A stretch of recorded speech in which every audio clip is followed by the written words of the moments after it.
Welcome to No Extra Words, One Person Search for Story. My name is Chris Baker-Dersch. I'm your producer and editor. This is Season 2, Book Pairings. We are doing the third part of our Anne of Green Gables series today. And we are looking at the third book of the Anne series, Anne of the Island. I mentioned back in June that there was a hashtag 12 Days of Instagram challenge going on, and one of the questions asked was what your favorite Anne book is. I can tell you Anne of the Island got a lot of love. Like a lot of third books in a series, the whole thing kind of turns on this one, and for me, this is a book I have come to love more and more as I get older.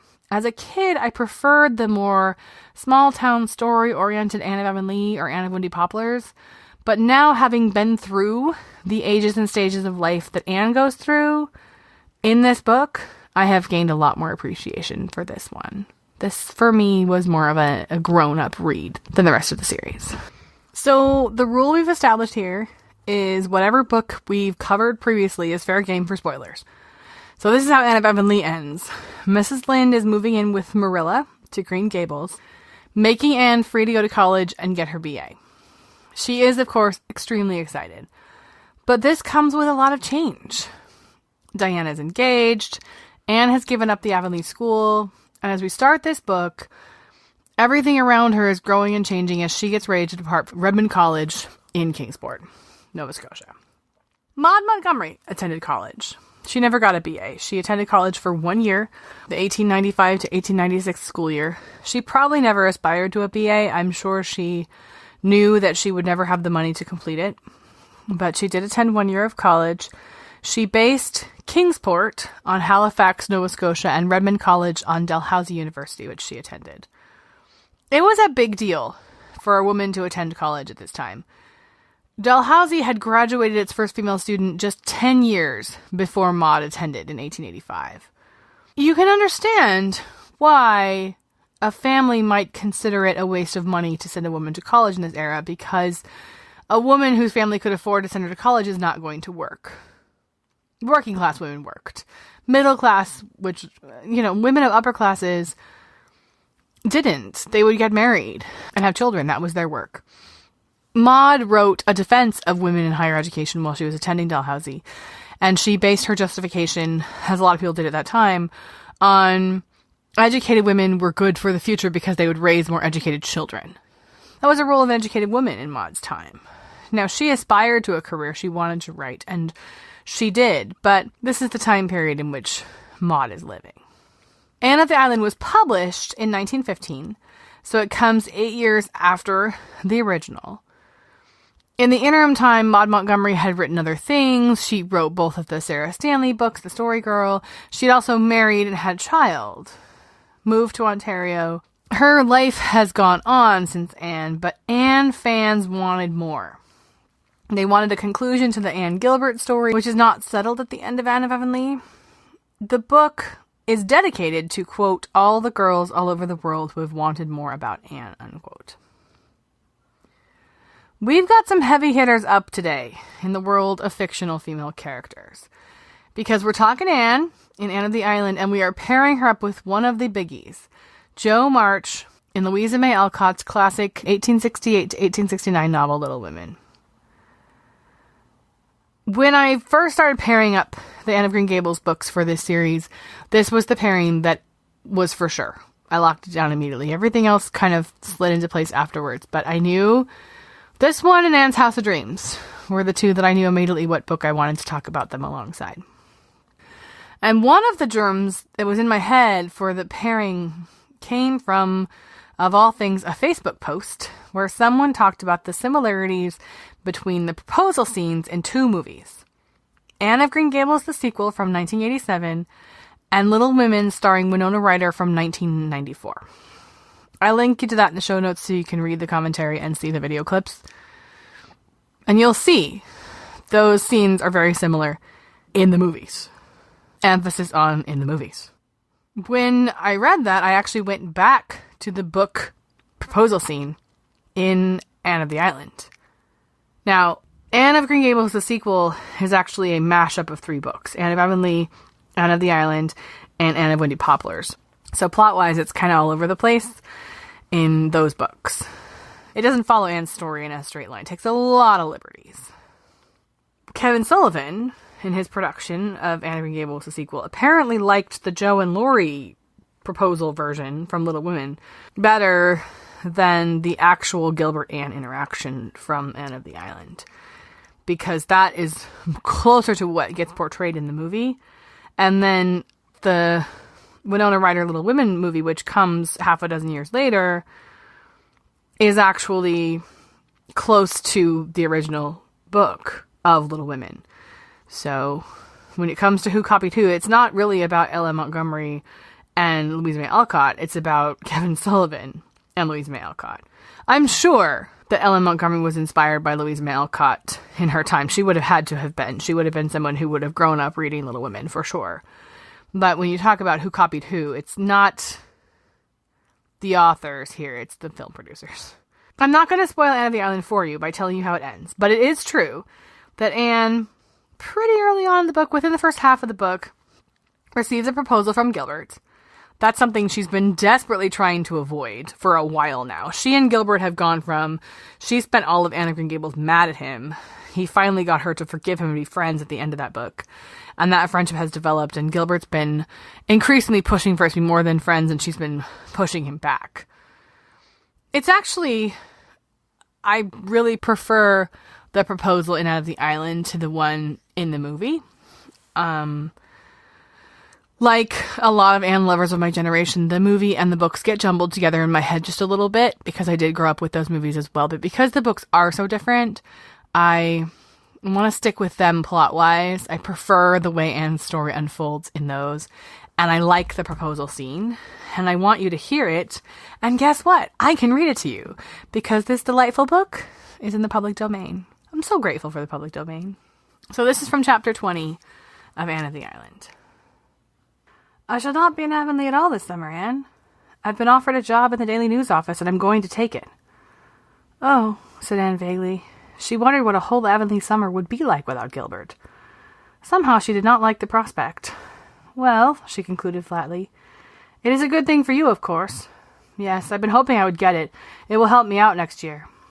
You mustn't work too hard, said Anne, without any very clear idea of what she was saying. She wished desperately that Phil would come out. You studied very constantly this winter. Isn't this a delightful evening? Do you know, I found a cluster of white violets under that old twisted tree over there today? I felt as if I had discovered a gold mine. You are always discovering gold mines, said Gilbert, also absently. Let us go and see if we can find some more, suggested Anne eagerly. I'll call Phil and... Never mind Phil and the violets just now, Anne, said Gilbert quietly, taking her hand in a clasp from which she could not free it. There is something I want to say to you. Oh, don't say it, cried Anne pleadingly. Don't, please, Gilbert. I must. Things can't go on like this any longer, Anne. I love you. You know I do. I can't tell you how much. Will you promise me that someday you'll be my wife? I can't, said Anne miserably. Oh, Gilbert, you've spoiled everything. Don't you care for me at all? Gilbert asked, after a very dreadful pause during which Anne had not dared to look up. Not in that way. I do care a great deal for you as a friend, but I don't love you, Gilbert. But can't you give me some hope that you will yet? No, I can't, exclaimed Anne desperately. I never can love you in that way. Gilbert, you must never speak of this to me again. There was another pause, so long and so dreadful that Anne was driven at last to look up. Gilbert's face was white to the lips, and his eyes. But Anne shuddered and looked away. There was nothing romantic about this. Must proposals be either grotesque or horrible? Could she ever forget Gilbert's face? Is there anybody else? He asked at last in a low voice. No, said Anne eagerly. I don't care for anyone like that, and I like you better than anybody else in the world, Gilbert. And we must go on being friends, Gilbert. Gilbert gave a bitter little laugh. Friends. Your friendship can't satisfy me, Anne. I want your love, and you tell me I can never have that. I'm sorry. Forgive me, Gilbert, was all Anne could say. Where, oh where, were all the gracious and graceful speeches wherewith, in imagination, she had been wont to dismiss rejected suitors? Gilbert released her hand gently. There isn't anything to forgive. There have been times when I thought you did care. I have deceived myself, that's all. Goodbye, Anne. Anne got herself to her room, sat down on her window seat behind the pines, and cried bitterly. She felt as if something incalculably precious had gone out of her life. It was Gilbert's friendship, of course. Why must she lose it after this fashion? That's not the end for Anne. I'm not going to spoil it. But you can see how these two stories inform each other. But it would be a mistake to narrow either Anne of the Island or Little Women down to being merely love stories. To do such a thing would diminish these great works of fiction and their writers and their fabulous main characters. So we're going to put ProposalGate aside for a few minutes and talk about these books. Little Women was originally published in 2 volumes in 1868 and 1869. The second volume, which is pretty much universally included in the first now, has sometimes gone by the name of Good Wives. It seems primarily in the UK, and that was never Alcott's title. It was added by the publisher later. Louisa May Alcott gets all kinds of criticism about the name Little Women because it's seen as diminutive or dismissive. These kinds of conversations exhaust me because while I understand the importance of language and the importance of being aware of what we're saying and how we're referring to people, there's a limit to how much you can put 21st century values on 19th century titles. It's Dickensian, her title. It's meant to refer to that transitional period between childhood and adulthood. It has more to do with the fact that the word teenager hadn't really been invented yet than anything else. If you don't have your copy in front of you, the divide between the two books, that as they were originally published, comes at right around the time of, spoiler alert, Meg's engagement. Little Women is one of those great works of art that has been imitated so much that you sometimes have to remember when you're reading it that this is the original. Because it will start to feel like everyone else has done this, and you realize everyone else has done this because of this book. It was groundbreaking in the world of children's literature at the time, especially literature for girls. And it spawned up really a whole new type of character, sometimes referred to as the all-American girl or the girl next door. And, although she's Canadian, comes from this tradition. Louisa May Alcott was a writer from early on in her life. She found success with short stories. Her journals that she wrote when she was a Civil War nurse were published. She wrote what I've heard described as 19th century bodice rippers for adults. And she transitioned to writing for children, and that really took off for her. Little Women was loosely based on her experience growing up as the second of 4 sisters in Concord, Massachusetts. But of course, whenever novels are loosely based on a life or semi-autobiographical, it becomes easy to assume that Louisa is Jo. Louisa's not Jo. Maude is not Anne. That's simply not true, but there's definitely connections. Louisa was the second of 4 sisters. There's definitely connections between her story and Jo's story. I've talked before about my favorite podcast in the world, The History Chicks. If you want to know more about the story of Louisa May Alcott's life, they just released an episode on her just a couple of months ago. It's great. I'll link it in the show notes. There's a lot to Little Women. There's a lot going on here. First and centrally, especially in the first part, is the relationship between Jo and her sisters and their mother during the Civil War era. This is a book that was written for girls, about girls. Jo's sisters are her earliest friends. As sisters often are, her earliest rivals. You know, they get into sister spats and all those kinds of things, especially with her youngest sister, Amy. She finds herself challenged by them, but the girls do fun things together. They create things together. They make up stories together. They put on plays together. These are her people. These are her tribe. In Anne of the Island, the sisterhood that develops is between Anne and her college girlfriends. They attend Redmond College before dormitories are really a thing. So for the first year, they live in boarding houses, which is what they've done in the past whenever they've gone away to teach school or to go to school. They live in a boarding house, but they're over it. They don't want to be in boarding houses anymore. And so the second year, they get a group of 4 girls together along with somebody's aunt, because it wouldn't be proper for 4 young ladies to live by themselves. So they bring somebody's aunt along as a housekeeper. And they rent a house of their own. Patty's Place. It's adorable. My freshman year of college, my sister, who is 2 years older than me, moved off campus and lived with 5 girlfriends in a rental we all simply called the house. That name came to refer to either the place or collectively its inhabitants. And then my sister left for 5 months to study abroad. And so her girlfriends who were left behind in the house they shared took my freshman year roommate and I under their wings, and they became this tribe of older sisters that we had. The adventures that we had with the house weren't big or grand. They were like midnight donut runs or the cheese party they had for Valentine's Day, where everything, the decor, the costumes, the movies, the food, all had to be cheesy. A lot of little things that make up a lot of big memories.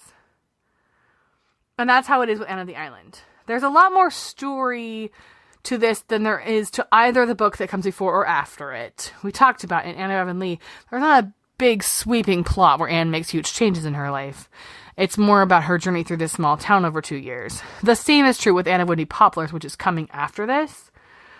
Anne of the Island has a stronger through line and is forced by life to grow a little more and figure out a little bit more about what she wants in this book.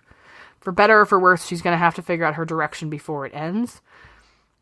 But there's also a lot here about Anne living college life in a rental house with her girlfriends, which, somewhat to my relief, for the sake of my own college experience, hasn't changed all that much.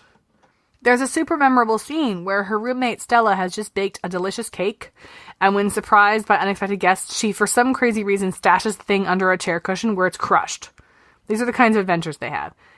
Anne lives with friends and Jo lives with sisters, but there's something of that female camaraderie that both books share, as well as a little bit of the stepping on each other's toes that's only natural in such a situation. It is Anne's girlfriend Philippa, who they are all a little afraid to have live with them for fear she might look down on them because they are poorer than she is, who at first ruins but then somehow saves the day for Anne and finds her own heart in the process. It's important to remember as you're reading this, these women are ground breakers. It is really easy to forget that when you're losing yourself in their world. But these were women pursuing higher education in an era where women didn't do that so much. You can imagine their home being something of a sanctuary for what must have been pressure, a place where dreams and good conversation and girlish giggles are all welcome. And the same is true in Little Women. These women are living in what's often described as genteel poverty. The families come down in station, shall we say. But it's hard. It's not an easy life. And the sanctuary they're creating by their relationships is helping sustain them through this time. The second big thing these books have in common is both Jo, especially in the second half of Little Women, and Anne of the Island are headed off into the big world. They're going away from the safety of home and family to live with, yes, some protection and chaperoning because they are young ladies of a certain class in a certain place in a certain time, but with a lot more independence than women had in either of their times. It's also important to remember these books are separated by about 50 years, so the era is different. They're also having a lot more independence than a lot of women in their lives do. Because the other thing that happens in these books is big weddings, not of main characters. Jo's sister, Meg, gets married in the beginning of that second Little Women part. Diana Barry, Anne's best friend, gets married early on in Anne of the Island. So both girls are watching as the important playmates of their childhoods and their closest confidants are headed off into this world of married life. And both are far from certain when they're at these weddings that they ever will. Both Jo and Anne have ambitions beyond the ones expected of young ladies. They want more than to marry and raise children. Anne becomes published for the first time in Anne of the Island. Her dedication to her career is far from absolute. We talked about that when we contrasted Anne with Emily of New Moon, that she's never going to create the great Canadian novel. She's never going to be that kind of writer. But she aspires to write and to tell stories, and she does dream of a great suitor in her life. But it's clear that until she finds him, she's okay standing on her own feet. The romance angle, the suitor angle, that's the last big thing these books have in common. It's only a part of it. Again, we don't want to diminish these books by making them just romance novels. But these are both stories of young women figuring out this thing called love, which is not unusual in the age and stage of life they're in. Before we get to the loves of Anne and Jo, I want to briefly touch on the romantic lives of Maud Montgomery and Louisa May Alcott, because as usual, when dealing with semi-autobiographical novels, I think we are constantly looking for parallels that may or may not be there. So we want to make sure we talk about where these authors are at in terms of love and marriage. So Maud Montgomery married and had her first child in between the publications of Anne of Avonlea and Anne of the Island. In 1911, when Maud was 36, her grandmother died. She revealed that she'd been secretly engaged to a Presbyterian minister named Ewan MacDonald, and she married him that July and left Prince Edward Island. They would end up having 3 children together, one stillborn. Before her engagement to Reverend MacDonald, Maud had been engaged one other time. And during that engagement, before she ended it, she was also involved in some kind of romantic affair with a young man who was himself engaged. You following that? Complicated. She left all that behind to move home to Cavendish. And so this marriage to Ewan MacDonald was out of a sort of calmer phase of her life. Her marriage was complicated by her husband's mental health issues, and I think it's fair to say that her story doesn't really fall into the love of your life, happily ever after category. Although this is not a book, this is an actual life, and few marriages really do in actual life, and it's extremely hard to judge from the outside. So there doesn't seem to be a lot from Maude's own life that directly correlates to the romantic affairs of Anne. Let's just put it that way and leave it at that. Louisa May Alcott never married. She said once that she felt like a man in a woman's body and had never found herself falling in love with a man. Scholars debate her sexuality. Was she a lesbian? Was she asexual? No one really knows. We can leave that to them. But let's just say for our purposes that any reports of romances on which Jo's story can be based, and there are a few, there are certainly reports of her having romantic entanglements with a young man or two, but it requires some speculation to make that leap.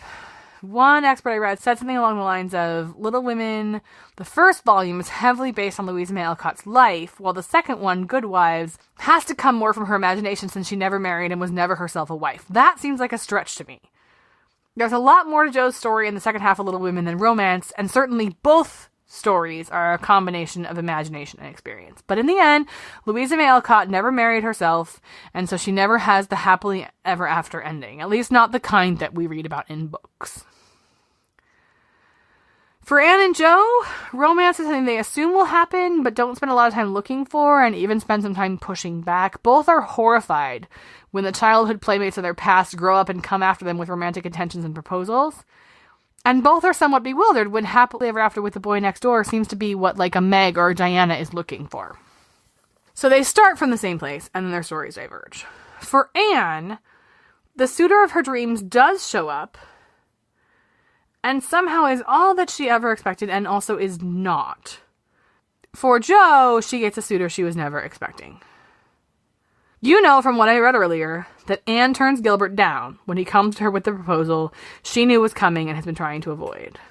Not going to spoil her story, but we only have one episode to spend with Jo. So now is the time to cover your ears because I'm totally going to ruin the end of Little Women.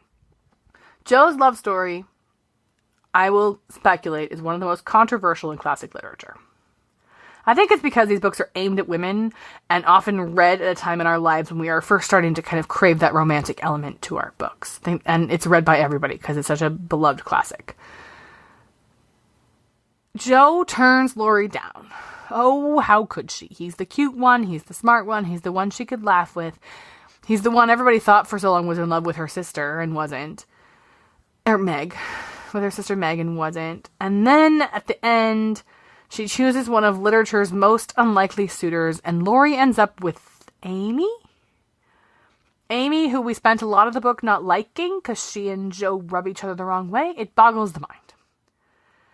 In 1994, when one of the movie versions of Little Women came out in theaters, my mom organized this ladies' trip to the movies. We went with my sister's best friend and her mom, and for some reason I remember my great aunt being there, although that seems unlikely because of geography and timing. It may have been another one of my adopted grandmas, but I was 16, hadn't read the book in a while, but I reread it and headed off to the movies, Christmas time at the movies with all the girls in my family.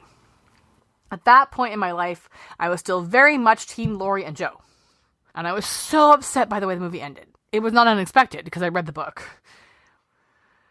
It probably didn't help that I was also still very much in love with Christian Bale at the time because of Newsies. Christian Bale, of course, plays Laurie in that movie. My husband has always said he doesn't know why anyone's in love with Christian Bale. And I finally figured out it's because when he thinks of early Christian Bale, he thinks of American Psycho. When I think of early Christian Bale, I think of Newsies and Little Women. It's a difference. Anyway, I was complaining to my great aunt, who, now that I think about it, is probably the one who actually gifted my sister and I with our Little Women box set in the first place. About how it's just this awesome book, but why does it end so badly? And why does Jo turn him down? And she just looked at me and she said, but Laurie's not right for her. He has a different way of looking at the world. He has different expectations of culture. He didn't suit her. Since then, and I know I'm in the minority here because I've heard y'all complain about this book, but since then, I've come to appreciate her perspective. And I think today, I agree with her. The things Laurie and Jo have in common aren't the things that make a match that lasts a lifetime. The things that Jo and her actual love find to have in common do. you can only do the pretty boy next door thing for so long, and pretty boy next door relationships, when they do work, have to be built on something deeper. Jo has had a hard life. She deserves someone who can grow old with her, who can keep up with her intellect. She doesn't need the money. She doesn't need to be taken care of. She doesn't need that. She needs the intellectual stimulation. She needs somebody smarter than her, or as smart as her. She finds that eventually, and she gets to keep Laurie around as her beloved little brother, which seems super unlikely, by the way. If you're going to turn the guy down, it seems unlikely he'd end up with your sister and be your little brother. But whatever. It's a nice touch. Jo is practical and pragmatic. She needs more than a dramatic proposal. There's not enough substance to Laurie. Love him. Love him. So glad he comes into her life when he does. There's not enough there. I've always thought that Jo March is the literary character I relate most to in this world. More than Anne, I know. It's like when I read Jo, she just gets things. She understands things in a way I thought no one in the world did except me. I still, when I read this, I nod along. We come from such different worlds, but Jo is my literary soulmate. She just is. And I think maybe my own little love story had to play out before I understood hers. Because yes, I did not think this at 16, but I do now think that Jo gets her happily ever after. As for Anne, we will spoil how her love story ends in our next episode, but she definitely gets a happily ever after, and I approve of it thoroughly. I think if you lay out the two men Anne chooses from and the two men Jo chooses from and compare, the first comparison that comes to mind may not be the right one after all. That's all I'm going to say. I'll just let you reflect on that. Little Women has 2 sequels. And I'm ashamed to say that although I have these beautifully illustrated editions of both of them that were gifted by the aforementioned great aunt, I've not actually read them. I have no good excuse for that.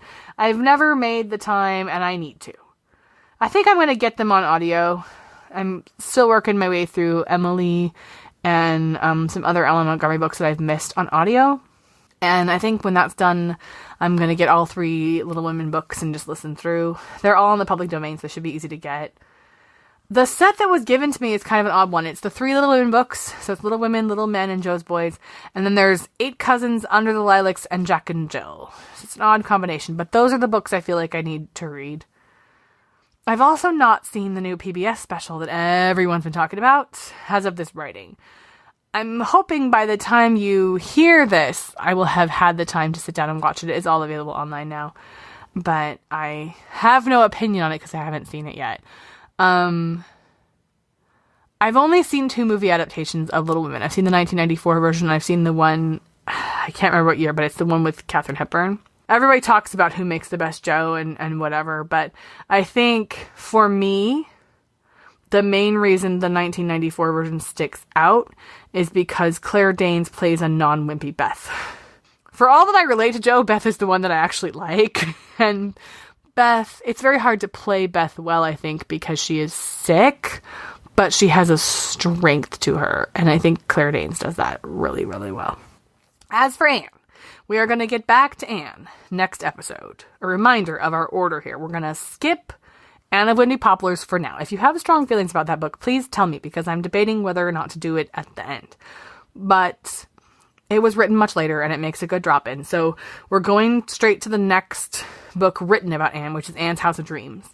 And we're going to return to another character we've talked about before, because we're going to pair Anne's House of Dreams up with Betsy's Wedding by Maude Hart Lovelace. We visited with Betsy before, because we covered her back when we did Betsy Tacy on episode 112. But we're going to look at the last book of the series for this one, and we're going to talk love and marriage, how it's portrayed, and why it matters.